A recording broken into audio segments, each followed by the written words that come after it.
natin. Okay? Tapos na sila. Hinugasan ko na. Lagyan ko na lang guys. Budbura natin ng asin.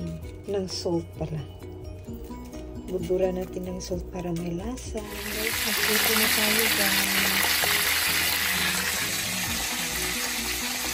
Guys, luto na yung company guys. Diba masarap? Ito na naman ang ating ang boneless snout fish. Baby snout fish guys.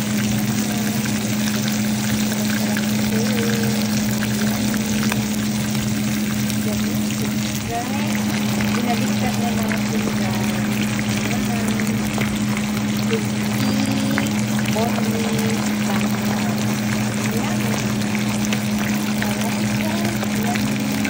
Ito na pala ako na ito sa bahay ni Raymond Rabbit.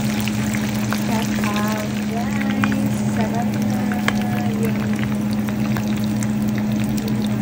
bunlis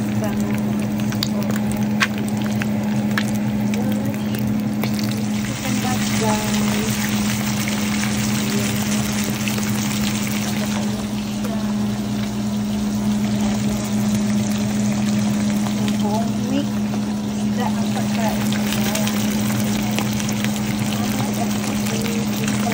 Dito, bahay ni Raymond Rabbit. Luto na lahat guys.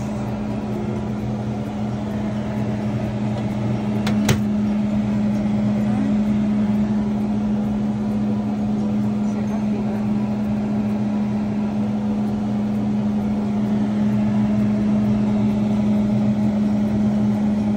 Guys, good afternoon. So, ngayon ay magluluto ako ng ginataang isda. So, yung isda ko na prito na yung pampano. Tapos, may onions, may garlic.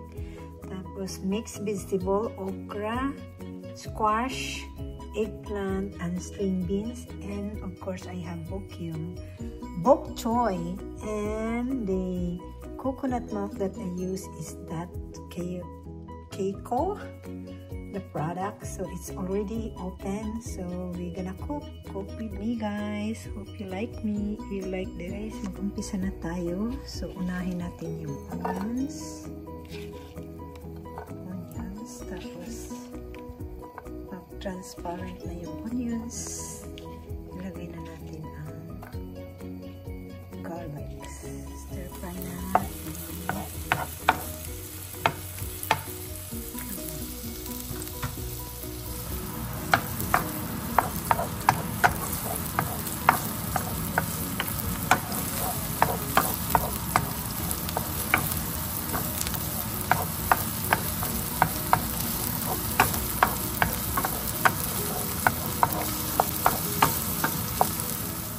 Guys, translucent na. Nilagay na natin ang garlic.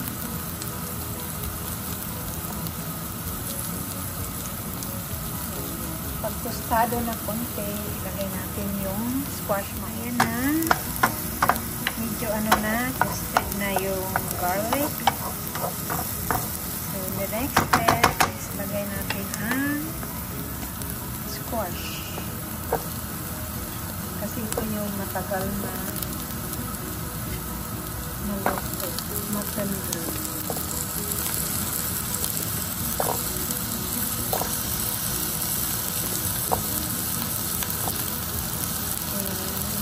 Pagkatapos nito, takpan natin guys.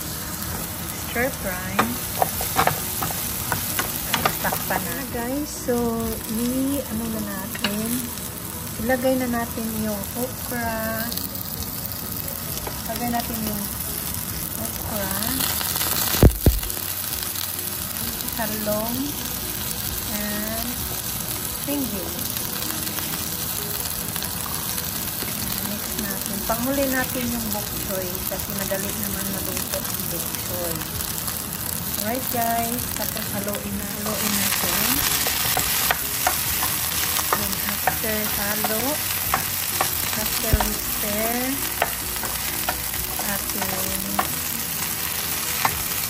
ayan yung okra, talong, tapos takpan natin. Ayan guys, nakpan ko. Tapos, sa ano na, ilagay ko na yung isda para mag-gan. Yung masarap na isda.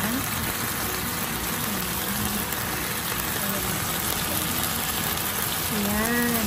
Kakahalon konting tubig guys para hindi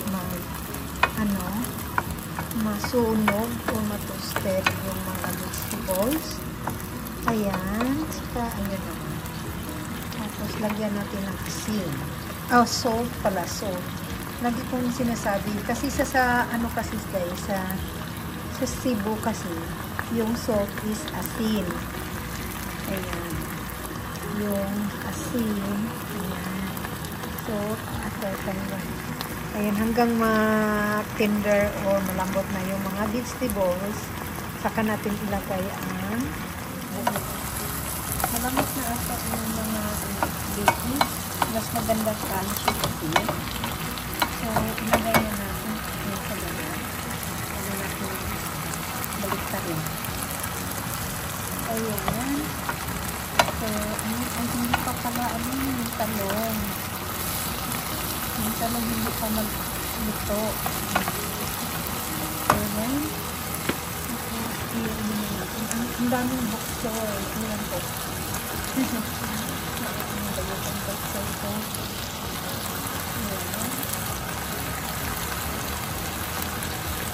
Ayan guys, ang dami guys. Pero mag-settle down naman yan dito. Ayan. Ilagay na lang natin ang milk. So, ilagay ko na yung coconut milk. Ayan. Para naman hindi mag-dry out. Ayan. Ito yung brand. Kyoko. Keiko? Ewan ko yung pagbasa dito. I bought this in Seaport City.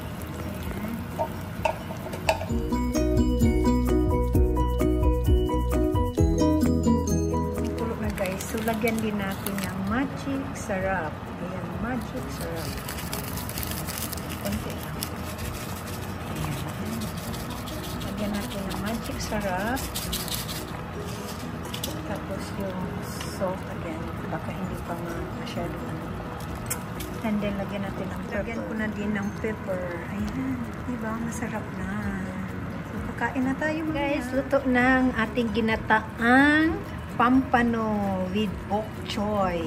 Look at that. Ginataang pampano with bok choy. Sarap. Yummy guys. Luto na ang ating ginataang pampano with bok choy. Ayan. Ang dami. Sarap nito guys. Ayan. Guys, masarap ang ginataang pampano with lots of veggies or vegetables.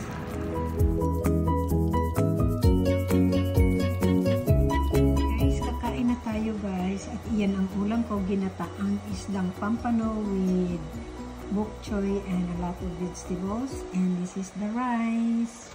Let's eat.